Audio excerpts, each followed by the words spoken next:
My new MBA boss canceled my Pentagon trip. No more luxury vacations on the company dime. I calmly closed my binder and replied, "Okay, but the DoD doesn't give second chances." When the $150,000 daily penalties hit his desk, the panic emails started. Sup Reddit. The new boss called me a dinosaur in front of the whole company and said my job was basically a paid vacation.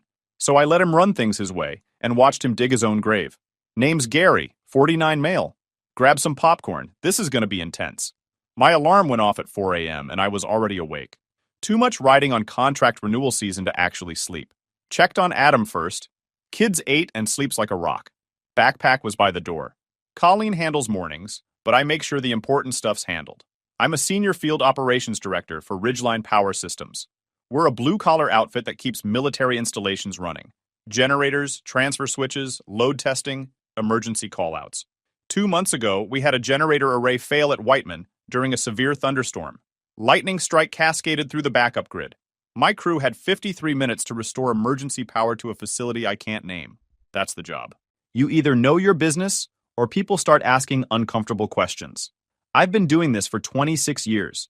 Started as a wrench turner right out of the Army, crawling through mechanical rooms, learning how diesel generators breathe. Worked my way up to crew lead, then supervisor, then operations manager. Now I'm the guy who keeps us legal across 14 military installations in 4 states. The kitchen light was already on when I came downstairs. Colleen was at the table with her reading glasses on, surrounded by paperwork. I recognized the blue folder immediately. Guardianship documents. Our court review was 5 weeks out. Attorney's office called, she said without looking up. Needs updated employment verification and insurance confirmation by the 18th. Also wants bank statements showing household stability. I'll get Rhonda in HR to send the employment letter tomorrow. Insurance cards are in the filing cabinet. And the home evaluation visit is scheduled for the week after. Social worker wants to walk through the house, see Adam's room, talk to both of us separately. I poured coffee into my thermos and sat down across from her. We'd been raising Adam for 3.5 years now, ever since my son Noah's life fell apart. Started with painkillers after a warehouse accident, escalated when the prescriptions dried up, lost his apartment, lost his job, lost custody of Adam after his second arrest, when the cops found him passed out in a parking lot with the kid sitting in the back seat for 6 hours. The state gave us emergency custody first, then temporary guardianship when Noah skipped his treatment program. Then we filed for permanent guardianship when it became obvious he wasn't getting better. He was getting worse. We'll handle it, I said. My phone buzzed on the counter. Text from Noah. First contact in 2 months. Need to talk about my son. Serious. Call me back. His son. Like he was claiming ownership of a car he'd left to rust in someone else's driveway. Nothing good ever came from Noah's 4 a.m. messages. Usually meant he was still up from the night before, scheming. Whatever angle he was working could wait until I wasn't walking into the most critical meeting of the fiscal year. Slid the phone into my pocket without responding. Got to the office by 6 a.m. Set up in the main conference room with my binders. Color-coded tabs. Red for urgent deadlines. Some people think physical documentation is prehistoric. Those people have never watched a contract worth 8 figures hang in the balance while someone frantically searches a digital filing system that 17 different employees have organized over the years. Vince showed up around 6:30. Senior field tech. Been with Ridgeline almost as long as I have. Built like a refrigerator with a beard. Vince could tell you the exact torque settings for every transfer switch we'd serviced in the last 15 years. More importantly, he had the same paranoia I did about documentation. We'd both learned the hard way that paperwork was the difference between survival and unemployment. Heard the new efficiency genius is presenting today, Vince said, dropping into the chair next to me. Word around the shop is he's got slides. Slides are never good. Slides with clip art. Sandra in purchasing saw them yesterday. Little cartoon scissors cutting dollar signs. That's really never good.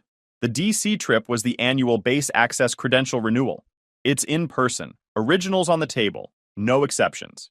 No renewal means no base access, and we can't legally work on 14 installations. It's been that way since before I started, and every year some genius asked if we could modernize the process. Answer was always the same.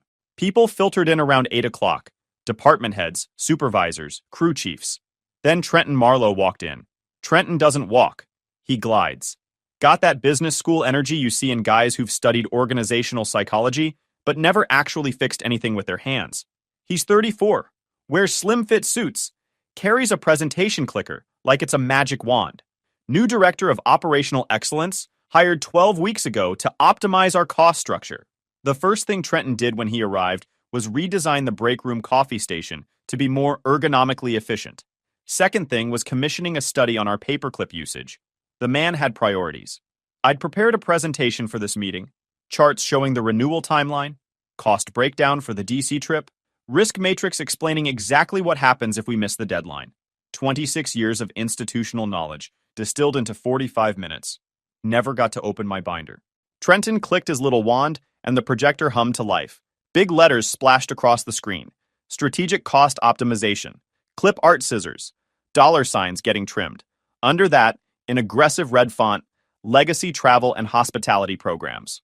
I've been conducting a comprehensive analysis of our expenditure patterns, Trenton announced, strutting around the front of the room. The findings are frankly concerning. We have senior personnel treating compliance functions as personal travel opportunities. Multi-day excursions to Washington that cost more than the median monthly salary at this company. We're hemorrhaging resources on what amounts to government-subsidized tourism. Room went dead quiet. That heavy silence when everyone knows somebody's about to get publicly gutted. Vince shifted in his seat next to me. I could feel 15 sets of eyes carefully avoiding my direction. Gary, Trenton's voice shifted. The annual DC renewal trip. It's being discontinued. We're consolidating to remote processes. If the DoD wants our business, they can adapt to modern verification methods. I set my coffee down. Felt that familiar pressure behind my eyes that meant a migraine was coming. Kept my voice completely level. Trenton, base access renewals aren't video calls. DoD requires physical verification, in-person audit of maintenance documentation, face-to-face credential certification. It's regulatory. No trip means no verification. No verification means no base access. No base access means 14 installations we can't legally service. He smiled. The kind of smile that says I've already decided, and this is just a performance. That's exactly the legacy thinking I'm here to modernize. I had Shayla research the requirements extensively. It's fundamentally paperwork. Complete the forms, submit electronically, receive confirmation. We don't need to hemorrhage $12,000 so you can spend a week playing bureaucrat in DC. Shayla. Trenton's hire. 23 years old. Hospitality management degree. Joined 6 weeks ago as compliance coordinator, despite zero compliance experience.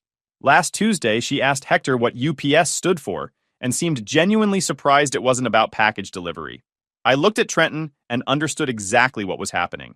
He didn't care about regulations. Didn't care about risk assessment. Didn't care about the 400 people whose jobs depended on those base access credentials staying active. He wanted a win, a bullet point for his quarterly review. Something that said, saved company $12,000 through process optimization. I was the target he'd picked to build his reputation on. Okay, I said quietly. I'm sorry? I said okay, closed my binder. If that's your decision, Trenton, I'll comply. Vince looked at me without saying anything. Smart man. Walking back to my desk felt like a walk of shame. Could feel everyone watching. Whispers started before I'd made it past the dispatch board. Kept my head up. 26 years in this business and a few in the Army taught me how to take a hit without showing it. Got to my desk, pulled up the travel system. Cancel trip. Washington, D.C., June 12th to 18th. Reason. Administrative directive. System flagged the non-refundable deposit. $740. Gone. Phone buzzed. Noah again. Don't ignore me, Dad. I know my rights. My lawyer says I have standing to petition for custody review. Call me. His lawyer. He didn't have a lawyer. Noah had whatever free legal advice he could squeeze out of public defenders and internet forums. What Noah had was an angle. The man could find leverage in an empty room. Typed back, Adam has school. Weekend works better. Let me know a specific time. Then I put the phone face down on my desk. Needed to focus. I sent Shayla a complete handover email and CC'd Trenton. Every packet, every contact, every requirement, with the deadline in bold, June 17th, 5 p.m. Eastern. No extensions. Then I forwarded it to my personal email.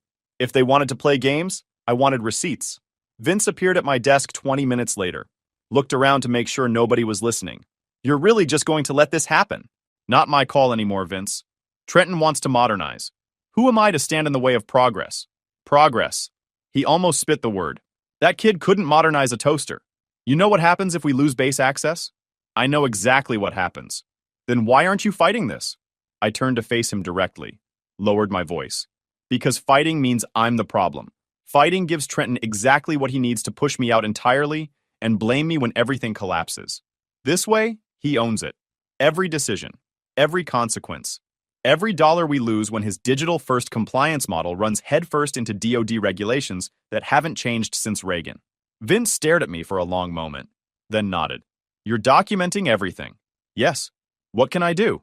Keep your eyes open. Let me know what you see in the field. And Vince? Make sure your own paperwork is spotless. When this goes sideways, they're going to look for people to blame. He walked away without another word. I opened a new spreadsheet and started building my insurance file. Trenton appeared at my desk that afternoon, still riding high from his conference room victory. Sandra from IT was trailing behind him, tablet in hand, looking uncomfortable. Gary, glad I caught you. We're implementing some security updates to our system architecture. Sandra's going to need to adjust your portal access credentials. Sandra wouldn't meet my eyes. It's, a standard optimization, consolidating legacy user permissions. Translation: Trenton was locking me out of the DoD compliance systems. Couldn't have the dinosaur checking up on Shayla's work or, God forbid, trying to help. Whatever you need, I said. Just let me know when it's done. Trenton smiled. Excellent attitude, Gary. Really shows adaptability. By the way, I've got a new project for you. We need a comprehensive audit of our parts inventory. Physical count, reconciliation against purchase orders, efficiency analysis. I want you leading it personally. 26 years of institutional knowledge. Now counting boxes in a warehouse. Happy to contribute wherever I'm needed. That's the spirit. Sandra, make sure his system transition is completed by end of business today. They walked away. Sandra glanced back at me once, apologetic. She knew what was happening. Everyone knew. Nobody was going to say anything. I pulled out my personal phone and texted Vince. They're cutting my portal access today. Going to need your help documenting things from the field side. Response came 30 seconds later. Already on it. Got screenshots of the system status from this morning. Something weird is happening with Shayla's submissions. I smiled for the first time all day. Wasn't alone in this. The next 3 weeks felt like watching a house fire from across the street, while the people in charge argued about where to park the trucks. Trenton reassigned me to the warehouse for a full inventory audit. Barcode scans, purchase orders, counting parts like that was the best use of 26 years of DoD compliance experience. Shayla ran meetings about streamlined compliance pathways off bullet points she didn't understand, and nobody stopped her because Trenton was mistaking confidence for competence. Sent daily reports to Trenton's inbox. Never got a response. But while I was playing inventory manager, I was building something else entirely. Vince kept me updated from the field. Screenshots, timestamps, documentation of every red flag he could capture. 2 weeks before the deadline, he forwarded me something that made my stomach drop. Internal message from Shayla to the DoD verification portal. I don't understand what a base access credential verification matrix is. Can we substitute our standard company employee ID system? Using standard employee credentials for DoD base access verification would flag the entire submission as non-compliant. Automatic rejection. Investigation trigger. Basically like showing up to a security checkpoint with a library card and expecting them to let you into the Pentagon. Every instinct screamed at me to intervene. Fix it. Walk Shayla through the process step by step like I'd done for dozens of employees over the years. Then I remembered Trenton's smug face in that conference room. The way everyone had looked away while I got publicly gutted. Let it burn. My phone rang that evening. Unknown number. I answered. Gary. Noah's voice. Using someone else's phone again. You're dodging me. I'm at work, Noah.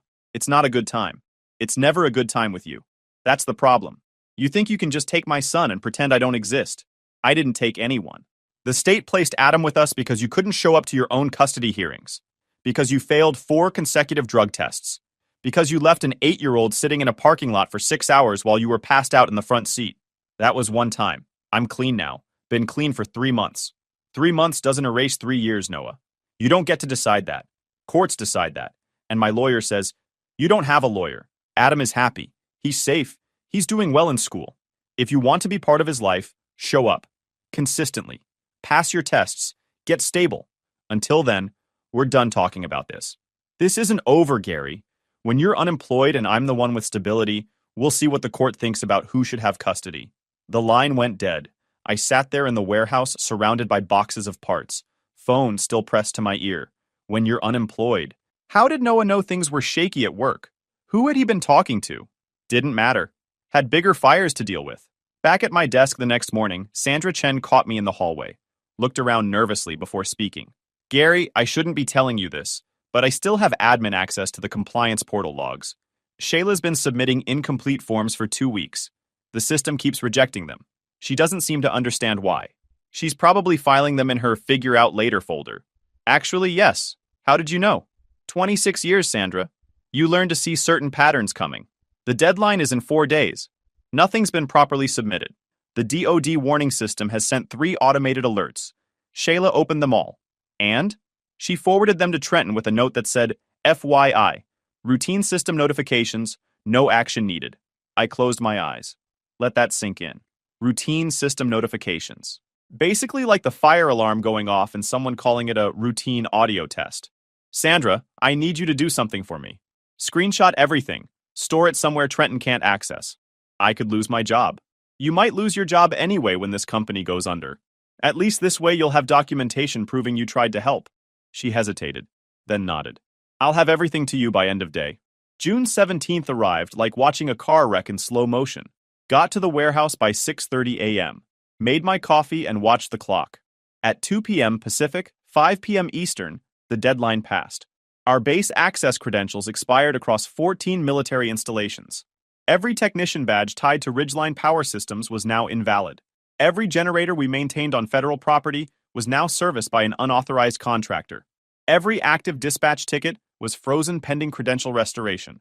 No alarms, no flashing lights. Bureaucracy doesn't blow up dramatically. It's quiet. You don't realize you're dying until you can't stand up anymore. But the penalties started adding up the moment that clock hit 0. Wednesday passed quiet. Thursday too. Trenton was planning some kind of team wellness initiative, talking about mindfulness workshops and gratitude journals. Posted a Slack message about celebrating our progress toward operational excellence. The man was rearranging deck chairs while the ship sank. Friday morning, things fell apart. Hector from dispatch called me around 9:15. Voice strained. Gary, something's wrong. I can't schedule the McConnell call-out. The system keeps rejecting the work order. Says our authorization credentials are invalid. Call IT. Did. They say it's not on their end. Something about external verification? I knew exactly what it was, but I wasn't going to be the one to explain it. Maybe bring it to Trenton. He's the efficiency expert. 45 minutes later, everything accelerated. Vince called from the field. We just got turned away at Whiteman. Security wouldn't let us pass the checkpoint. Said our contractor credentials are showing as expired in the federal system. We've got a critical generator that's overdue for maintenance by 3 days. What did you tell them? That there must be a mistake. They said take it up with our compliance department. We're sitting in the parking lot right now. 6 guys with nothing to do, while backup power equipment sits unserviced. By noon, 5 more installations had reported access denials. Fort Riley, Tinker, Mallory, Offutt. Our field crews were being turned away at security gates like uninvited guests. Equipment locked in maintenance bays we couldn't enter. A critical load bank test got scrubbed because our crew couldn't get through the gate. Liquidated damages started triggering. Our contracts had uptime guarantee clauses. Penalty schedules for missed maintenance windows. Every obligation we couldn't meet was another line item bleeding money. Trenton called an emergency meeting at 2 p.m. Stood in the conference room looking genuinely confused for the first time since he'd arrived. The smug confidence was starting to crack. We're experiencing some technical difficulties with our federal authorization systems, he announced. IT is working on it. Likely just a database synchronization issue. Hector raised his hand. Trenton, I've got 3 crews sitting idle because they can't access job sites. That's 18 technicians being paid to do nothing. How long until this gets fixed? We're escalating through appropriate channels. Should be sorted within 24 to 48 hours. It wasn't going to be sorted in 48 hours. It wasn't going to be sorted in 48 days without intervention from someone who actually understood the system. But I sat in the back of the room and said nothing. That evening, I got home late. Colleen was at the kitchen table with the household budget spreadsheet open on her laptop. Adam was in the living room doing homework. The HR department sent the employment verification letter, Colleen said. Dated today.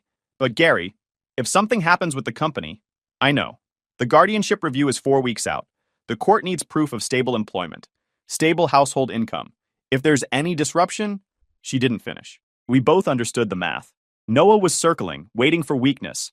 Any instability in our situation was ammunition he could use.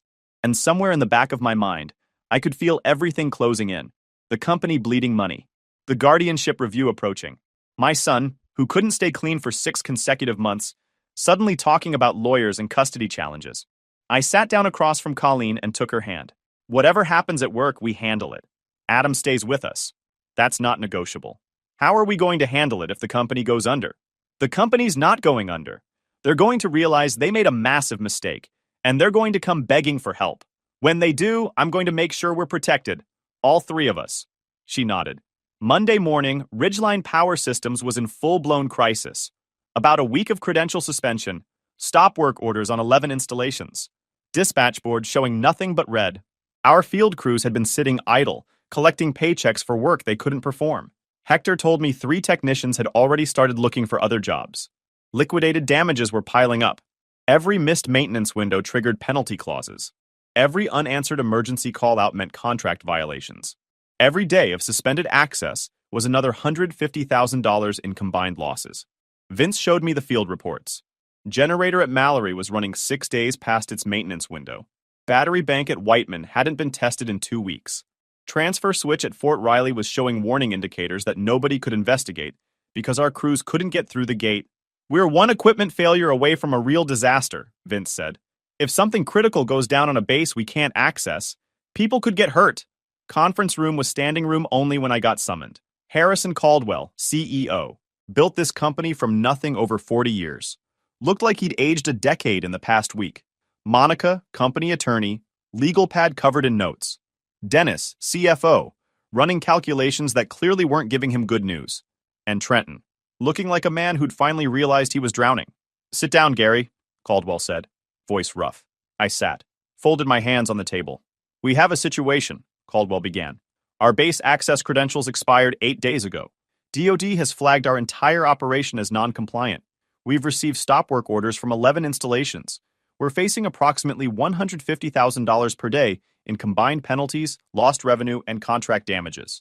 He let that number sink in. 150,000. Daily. The kind of bleeding that could kill a company our size in a matter of weeks. Trenton has provided his assessment of what went wrong. Caldwell's tone was carefully neutral. He indicates there were failures in the handover process. Claims documentation wasn't properly transferred. Says there were gaps in the information provided. My eyes moved to Trenton. He was staring at the conference table like it owed him money. Jaw clenched. Wouldn't look at me. Says you were resistant to the transition, Monica added. Uncooperative with new processes, potentially sabotage the compliance effort to prove a point about traditional methods. I didn't respond immediately, reached into my bag, pulled out a plain manila folder, set it in the center of the conference table. Mr. Caldwell, I've worked here 26 years, never missed a deadline, never failed an audit, built relationships with DoD personnel that took 2 decades to establish. That's in the past, Trenton cut in, finding his voice. We're talking about what happened now. You deliberately set Shayla up to fail because you couldn't accept that your methods were being replaced. I knew she would fail, I said, voice flat. That's why I sent her this. Opened the folder, pulled out the first document. Email from me to Shayla Vance, CC'd to Trenton Marlowe. May 21st, complete handover package, deadline explicitly stated. June 17th, DoD does not grant extensions. Trenton shifted in his chair. Sending an email doesn't prove you actually helped when she needed it. Document 2. I laid the Slack conversation printout on the table. Shayla, having trouble with the base access renewal forms. Deadline coming up. Can I schedule time with Gary to go over the procedures? Trenton, don't distract Gary with old processes. We're handling this with fresh methodology. Gary, happy to walk through the procedures if it helps. Trenton, Gary, your assignment is inventory analysis. Leave compliance strategy to the optimization team. The room got real quiet. You blocked her from talking to the one person who could help her, I said. When she tried to reach out, you shut it down. Told her fresh methodology would fix problems that have existed since before either of you were born. Caldwell leaned forward. You prevented our compliance coordinator from consulting our compliance director? I was trying to prevent micromanagement, Trenton said, voice cracking. Build independent problem-solving skills. Document 3. I produced the IT service ticket. Remove Gary Holt from DoD Credential Management Systems. Requested by Trenton Marlowe. Priority, urgent. Reason, security optimization, legacy user consolidation. You locked me out of the verification portal on May 24th, 4 weeks before the deadline. Even if I'd wanted to check on Shayla's progress, even if I'd wanted to fix her mistakes when I found them, the system would have rejected my login. I was physically blocked from doing anything. Monica was reading the documents. And finally, documents 4 through 6. 3 DoD automated warning notices. Timestamped. Server logs showing they'd been opened by Shayla's account, followed by her forwarding email to Trenton. FYI. Routine system notifications, no action needed. 3 federal warnings. Deadline approaching. Action required. All opened by Shayla. All dismissed as routine. The system tried to warn you. Multiple times. Nobody paid attention. I closed the folder. I didn't sabotage anything, Mr. Caldwell. I followed orders. Trenton told me my methods were expensive and outdated, told me to step aside and let fresh thinking handle it. So I stepped aside. Exactly like he asked. I paused. Let the silence hang there. The problem isn't that I didn't do my job. The problem is Trenton thought my job was easy. Nobody said a word for what felt like a full minute. Caldwell stared at the documentation spread across the table, then at Trenton. His expression had gone past angry into something colder. The look of a man realizing he'd handed a loaded gun to someone who shot him in the foot with it. Trenton. Caldwell's voice was barely a whisper. Explain to me why we're losing $150,000 a day, because you wanted to save $12,000 on travel expenses. Trenton's mouth opened. Nothing came out. I can fix this, he finally managed. Hire specialized consultants. There are firms that handle government compliance stuff. We can bring in experts. You can't fix it, I interrupted, because you don't understand what you broke. Everyone looked at me.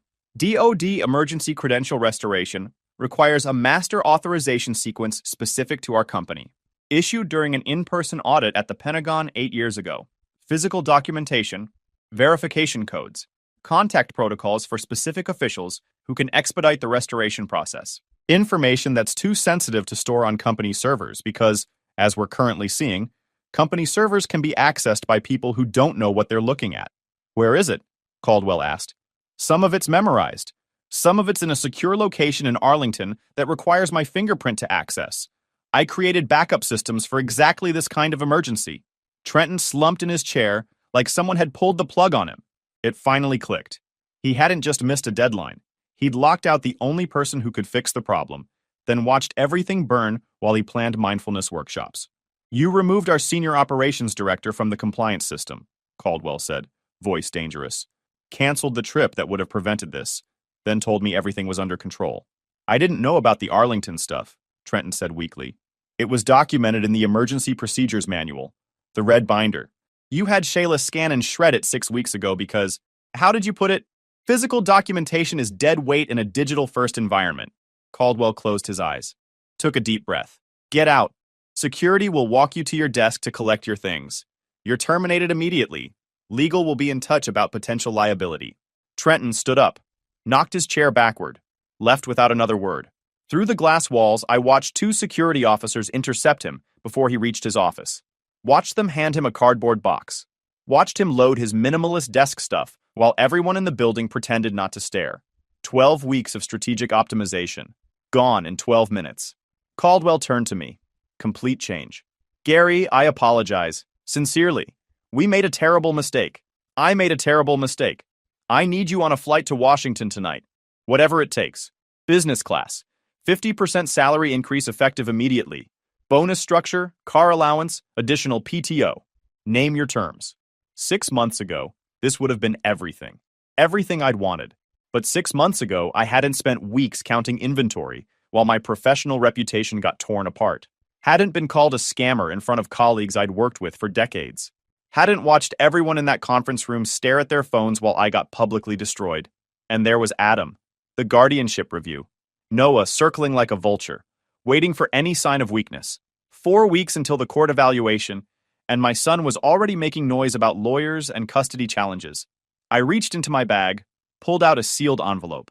Had it ready for 2 weeks, waiting for exactly this moment. Slid it across the table. What is this? Caldwell asked. My resignation. Effective immediately. Gary, no, we can't lose you. Not now. Should have thought about that before you let a guy with a business degree and a clip art presentation convince you I was the problem. Think about your coworkers, Monica said. 400 people depend on this company staying afloat.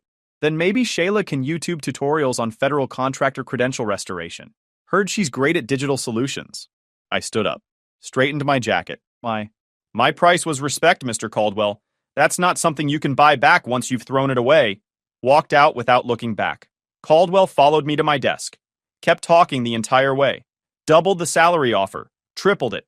Company vehicle. Corner office. Equity stake. Seat on the advisory board. I packed my stuff while he negotiated with himself. Gary, please. The penalties alone could force us into bankruptcy. 40 years of my family's work. Think about what you're walking away from. I zipped my bag. I've been thinking about it for 3 weeks, Mr. Caldwell. Every day in that warehouse counting electrical parts. Every mandatory workshop about embracing change. Every time Trenton walked past my desk without even looking at me, because acknowledging me meant facing what he'd done. I've had plenty of time to think.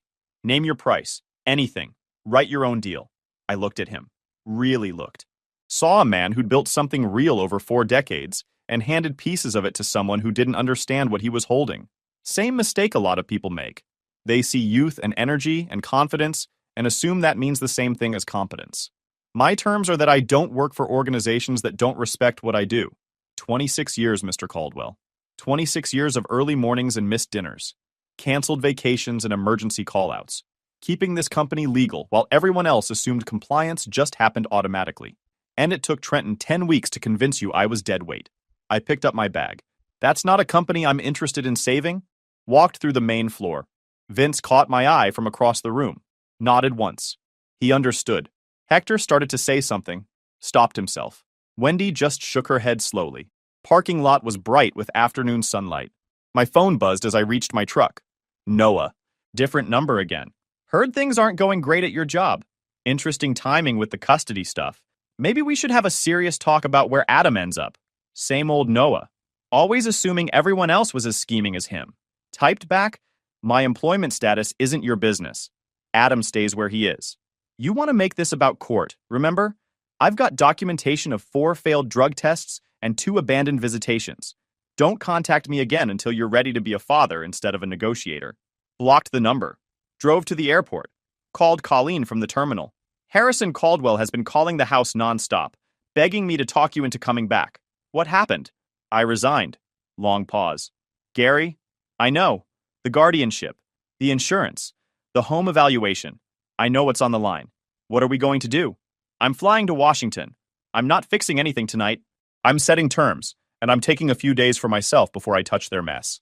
And if they say no to your terms, then they can explain to 14 military installations why their backup power systems are being maintained by contractors without valid credentials. Caldwell doesn't have options. I'm his only shot, and he knows it. She was quiet for a moment. Noah called here too, talking about custody lawyers again. He's always bluffing. He doesn't have money for lawyers. I'm not unemployed, Colleen. I'm self-employed, with one extremely motivated client who's about to pay whatever I ask. I love you, Gary. Love you too. Tell Adam Grandpa's on a business trip. I'll bring him something from the Air and Space Museum. Hung up, bought my ticket. One way to DC.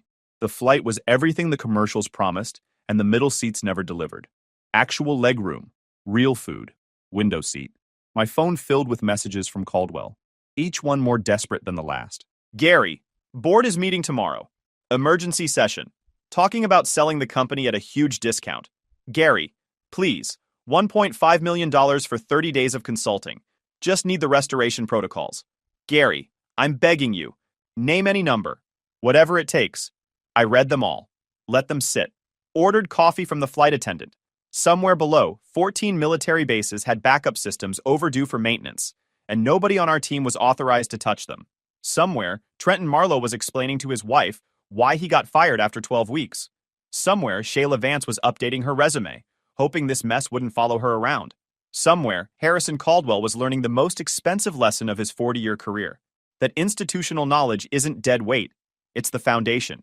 I pulled out my phone one last time, typed a new message to Caldwell.